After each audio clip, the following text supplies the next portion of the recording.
Welcome to The Late Show, Scotland's first late-night talk show. I'm Ewan Cameron, and I've got a midweek sporting special of a show for you this evening. Why? Because we're about to meet one of Scotland's most recognisable figures. The Queen of Hearts is here! No, not that one, you idiot. I'm talking to Anne Budge, the most successful Edinburgh businesswoman who saved Heart Midlothian Football Club from extinction. Anne is here tonight. And you don't have to just take my word for it. I spent the morning asking some of her colleagues exactly what they thought of her. And working with Anne Budge is like a dream. And what's she like to work for? She's great. She's great. She's great! More from the staff a little later. Now, she's a heroine in the eyes of many football fans. A woman who stepped in to rescue Hearts from potential oblivion. Not only saving it from financial ruin, but also finding a winning formula on the pitch and a winning moral compass off it. She's a Queen of Hearts, and she's on The Late Show tonight. Please welcome Anne Budge! Hello, Anne. Go and have a seat. Thank you. And we've got your favourite red wine as well, Anne. Thank you very much. You do like a glass of red wine? I do indeed. Before we do anything else, how's your day been? It's been busy, as ever, but having said that, not quite as busy as Monday was. True, with the transfer window. We might talk about that a little later. I was in your office today, and I hope you don't mind me saying this. I was in earlier this afternoon, and the news broke that the Hearts game against Aberdeen was being moved for TV to the Friday night, and Anne's face was like thunder. True or false? Yes, I'm afraid that's true, yes. You were not happy about that decision? I do realise what the pressures are on the league from television and so on, but it's just, once again, the supporters are going to have a problem. So you don't like Friday night football? I don't mind Friday night football, but when you're talking about some of the distances that we're talking about, and in this case we're clearly looking at Aberdeen supporters having to get down to Edinburgh for 7:45, and then it's asking a lot, even the Hearts fans who are getting home from work and then rushing to get to Tynecastle. Exactly. So I did see Anne looking rather angry today in her office, but you've calmed down now. You've had a wee glass of red wine. You ready for this? I am indeed. Good. It's great to have Anne Budge here with us tonight. We'll chat properly in a minute, but first let's have a quick look at you and your rise with Hearts. One thing that we've got here is an awful lot of hard work, and everybody is thoroughly enjoying it and putting in everything they possibly can. Perhaps we may see other scenes like this in the future here at Tynecastle. Wouldn't that be lovely? Thanks very much. Thank you. Anne Budge used to be known as an IT entrepreneur, a woman with a successful 30-year career in the computer industry, winning accolades like Entrepreneur of the Year in 2005 and Woman of Outstanding Achievement in 2009. Accolades turned into acclamation in 2014 when she became Queen of Hearts, owner and chairperson of Heart of Midlothian Football Club. Anne Budge. Anne Budge. Good evening, Anne Budge. But who is Anne Budge and what makes her tick? She was brought up in North Edinburgh, one of 5 children to a docker dad and cleaner mum who instilled in her traditional values of hard work, honesty and doing her best. She was glamorous, winning West Pilton's Gala Queen in 1960, intelligent and capable, passing 5 hires at Trinity Academy, which took her to Strathclyde University and a degree in psychology. Anne officially retired in 2009 from a successful career in computing that earned her a multi-million-pound fortune. For many people, that would have been that, but saving Hearts in 2014 from financial oblivion was just a start, the first step in a new era. She wants football to thrive and appears to have found the formula, with Hearts topping the league last season, winning promotion and challenging for a place in Europe this season. Her achievements for the club off the pitch have been just as impressive. Anne Budge has saved Hearts from disappearing from Scottish football and implemented changes that have steered not just Tynecastle in a new direction, but arguably Scottish football as a whole. How do you feel watching that back? It's a bit surreal, really. It's not that long ago, but it feels like a long time ago. Did we get anything wrong? You did not, no. So you were a Gala Queen? I was indeed. A glamorous Gala Queen? I don't know about that. I was only 12. Not sure it was very glamorous. Can I take you back to your early years? In all the stories I've read about you, you do talk fondly of your parents. They were a huge influence on you, weren't they? Oh yes, yes. We were a large family. You know, I have three sisters, one brother. We lived in a relatively modest, shall we say, council flat, quite close to each other. You know, so a lot of people in a relatively small flat. But yeah, they were. They just believed in hard work, and you know, you get out of life what you put into it. All these good old, well, bits of advice, really. You love school. You're a gifted pupil. Did you know what you wanted to be when you were at school? Not for a minute. When I went to my secondary school, I had a notion to do languages, so I did a number of languages. By the time I was leaving secondary school, I was bored with languages, so I was looking for something else to do. What languages were you learning at the time? I did Latin, French and German. And do you remember any of them? Not an awful lot. A little bit of French because I did sell my business to a French company, but you know. You chose to study psychology at university. Why? Because it was different. I went to Strathclyde because I felt it was different. The curriculum was more varied. I applied, as you always did, to a number of universities.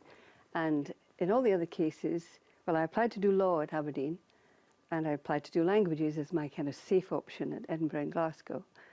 And I applied to do business administration, which is what the course was called, at Strathclyde. And you could then take a mix of 5 different subjects. Right. And they were all different. So I thought, I don't really want to do languages again. And I got the offer from Strathclyde before I got the offer from Aberdeen. So that's why I went to Strathclyde. Would you want to talk about computers? I can indeed, yeah. In the 1970s, you decided to get involved in computers. Was that a brave move in that decade to do that? If I'm completely honest, it was a little bit of serendipity. And I'm not sure I even knew what a computer was, to be honest. So you didn't even know what you were getting yourself into when you got involved with computers? When I graduated from university, I didn't know what I wanted to do. I had a casual conversation with my sister one day, who worked in an office in Edinburgh, and she said, I believe computers are the thing of the future. So when I was then asked... So your sister had the vision? She did indeed. Not you. So you've got to thank your sister for where you are today. Oh, for many things, yes. Yeah. So when I was asked, I then said, I believe computers are the thing of the future. That was it. I was sent for an aptitude test, and the rest, as I say, is his sister. Apparently I did very well in the aptitude test, and that was it.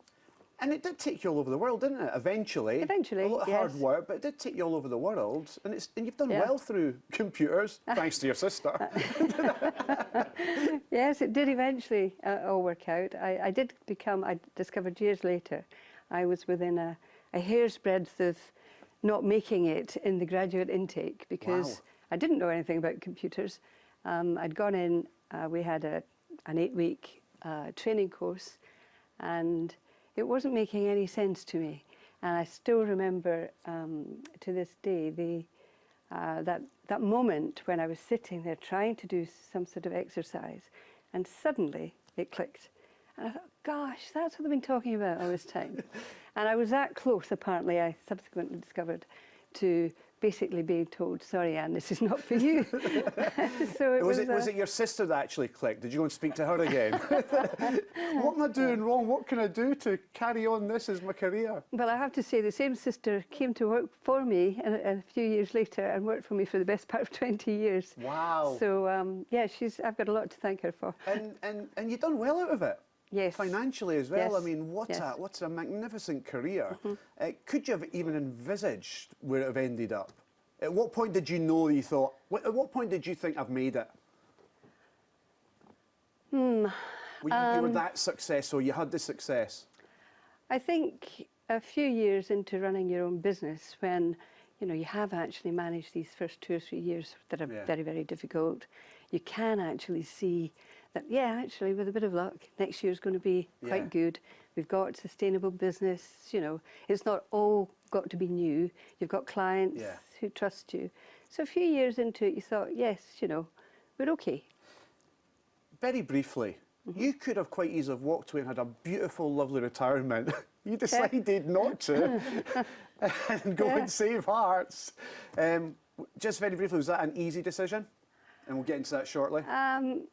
Well, I always had a complete dread of waking up one day and saying, so what am I going to do today? I couldn't ever imagine myself being retired. That said, I didn't ever imagine myself running a football club. So, difficult. Anne Budge is here with us today, and here's what some of your staff had to say after the break. You've ever been told off? No, but I do know she's got a slipper down the side of her desk. We've got to watch for that one.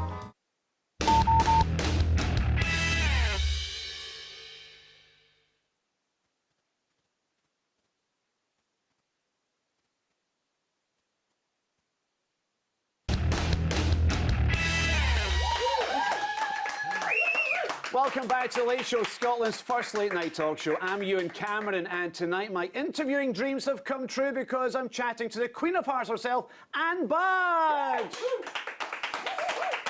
Straight back to the questions, Anne. Let's talk about Hearts.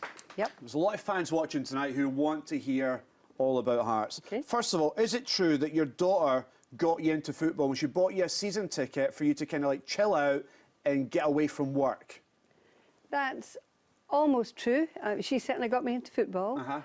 However, she bought me a ticket, and then when I said it was really good, I really enjoyed it, she said, great, so you will buy us season tickets then. So she didn't get you the season ticket. That's what I was led to believe. A ticket, and then you had to buy the season tickets for everyone over to me else. after that. And you were hooked, I take it? I was hooked. I realised it was the first time, the only time really in the week, that I totally switched off. I had to concentrate so hard to begin with to really understand what was going on. So yeah, it was great. And how did that interest in the team turn into you taking over the club? Well, we continued as season ticket holders for a number of years.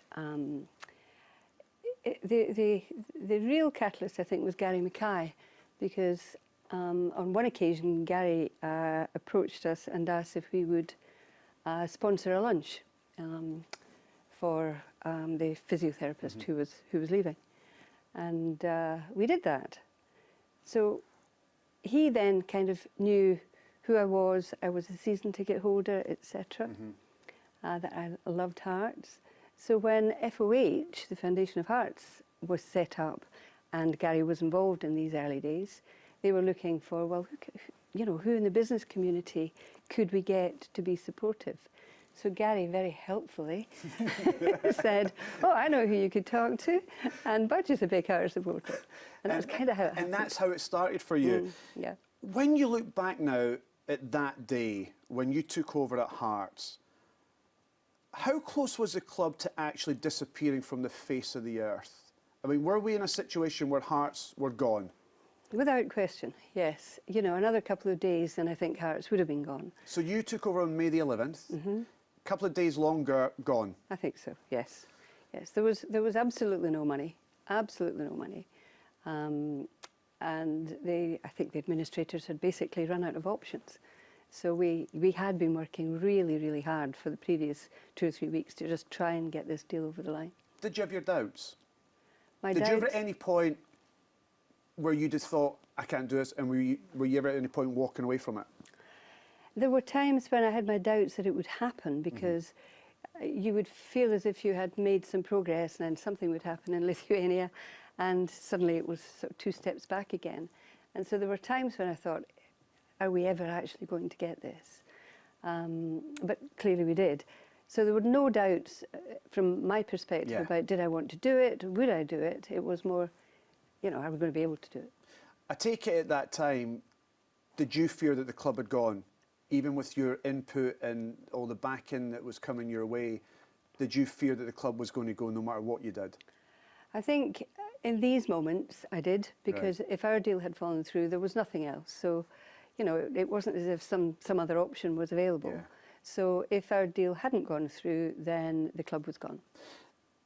Some great initiatives that you have brought to the club, the living wage, Save the Children sponsorship, but also what I'm interested in, Friday lunches with all the staff and players. Everyone gets together on a Friday and have lunch together. Yeah. When I was doing a little bit of due diligence before the deal went through, and I would pop into Tynecastle and ask some questions, I picked up the vibe that there was a bit of a split. So There was the people who worked at Tynecastle, and there were the, you know, the players who were up Yeah. at Riccarton. And almost never the twain shall meet. And so when I came in, I thought, this isn't right. You know, we're all part of the club here. Yeah. Everybody's working hard, the players and, you know, the staff. And we should get to know each other. Mucking together. Absolutely. It's funny you should mention the staff, because I was down at Tynecastle earlier. Let's take a wee look at what the staff have got to say about you and Budge at Tynecastle. Let's have a look.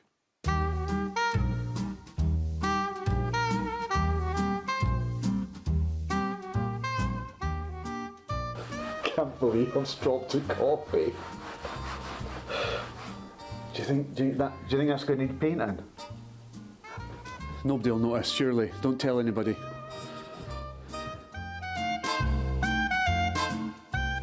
You work with Anne Budge. I do. What's she like to work for? Very approachable, very down to earth, and very nice lady. And working with Anne Budge is like... A dream. And what's she like to work for? She's great. She's great. Oh, she's great! She's great! She's good. She makes you laugh. She laughs at my jokes, so that's good. Somebody does then. Correct, yeah. It's a sympathy laugh, mate. Is it? Aye. All right, She told me that. All right, okay. Scott Gardner, Chief Operating Officer here at Hearts. How you doing, mate? Excellent, thank you. I'm not so sure about the white chino things you got on. I told you they're Prada and they're not chinos. We have such a history. We have. Not that kind of history, because we're both very happy in our relationships, aren't we, Claire? We're very happy. Yeah. Yes. Do you know you look like Kate Beckinsale? Well, I've been told that today for the very first time. Thank Yeah, you very much. that'd be- Don't believe it's true. I can see you in a leather jumpsuit. Brilliant. Thanks. Well, having worked for Alan Sugar, having worked for David Murray, both different characters, Anne has been completely different, an absolute pleasure. I wouldn't say that she's cured my acne and my hair's grown back in. We fell out a couple of times as well, didn't we? Well, yeah, I banned you from Murrayfield, remember? Yes, you did. So you said. But I didn't really. I just told you you couldn't do your football phone-in. Have you ever been told off? No, but I do know she's got a slipper down the side of her desk. We've got to watch for that one. Have you ever found yourself in trouble with Anne Budge? Has she ever told you off for anything? Yes, we did actually have a P45 moment when we won the championship last year, and someone told me it'd be a good idea to pour the champagne over Anne's head. It was going all well until I seen her face with her dripping wet hair with the champagne, but she took it in great spirit. And So for a split second you thought, I've just made a major error there. I would suggest it was for a wee bit longer than a split second. I was thinking about 5 minutes. I was sitting there thinking, well, it was nice working here while it lasted and going out on a high. But no, I mean, listen, she's got a wicked sense of humour as well. And she takes things on board. And I think she secretly quite liked the fact that, you know, she had to take off a very expensive blouse to replace it with a Hearts Championship winning jersey. You can send me the cleaning bill, by the way, Anne, for that. I did spill coffee all over reception. Thank you to all the staff at Tynecastle for taking the time out to speak to us. Questions from fans. I'm going to fly through as many as we can. Okay. Lots of questions on this. Graham Nash, will Anne promise not to sanction the sale of Billy King to Rangers and more generally not sell players to our competitors? I could just very easily say I don't get involved in the football decisions, but As a football fan? As a football fan, no. I think we invest in these young guys. Billy's gone to gain some experience, some, you know, game time, and hopefully he will be back, and we will be the benefit. We'll benefit from it. Stuart McInnes, Anne, do you have any plans to stay on after your tender is over? I think what I've said to a few supporters in the past is, if I feel I'm still able to add anything to the process, and if they still want me, then I'm not in any hurry to go. Question from Andy Morris. Is now a good time to get our management team tied up on a new long-term contract? It is. Is it happening? It is. I take it you're in discussions then, Anne? That's correct. So you're in discussions now, and when would you hope to make an announcement? Oh, give me a couple of weeks yet. Hearts fans will be happy to hear that. That's the entire backroom staff and the team that are there just now. We know what we've got to do, yeah. Okay, so that's good news for the Hearts backroom staff. Gordon Senior, could you ask Her Majesty when plans for the new stand are being released? Lots of questions on this about the new stand, the new main stand. Well, we've got the Design work being finalised as we speak. There is a study that's been commissioned, which the results of which we should get by the end of February. So all being well, sometime in March we should be able to disclose a lot more information. And just to reiterate, the likes of Robbie Nielsen, the backroom staff, will be getting signed up for new deals in the next couple of weeks, yeah? As I say, we're constantly talking. And Ross Kelly wants to know if you'll marry him. Well, I've been married twice before. Clearly, it's not for me. And one final question that all the Hearts fans are asking. And do you see a day when Hearts will not only challenge for the title, but actually win it? As a supporter, clearly I want to say yes. As the owner and currently running the club, absolutely no reason why not, definitely. Definitely, you've heard it here. That's the end of Wednesday's Late Show special and almost the end of Wednesday. Thank you to Anne Budge for coming in. We've really enjoyed it. Join us again tomorrow when I'll be talking to the Glasgow institution. That is me and Robert Miller. From Anne Budge and from all of us here in the Late Show team, have a great night. Take care. We'll see you tomorrow. Good night.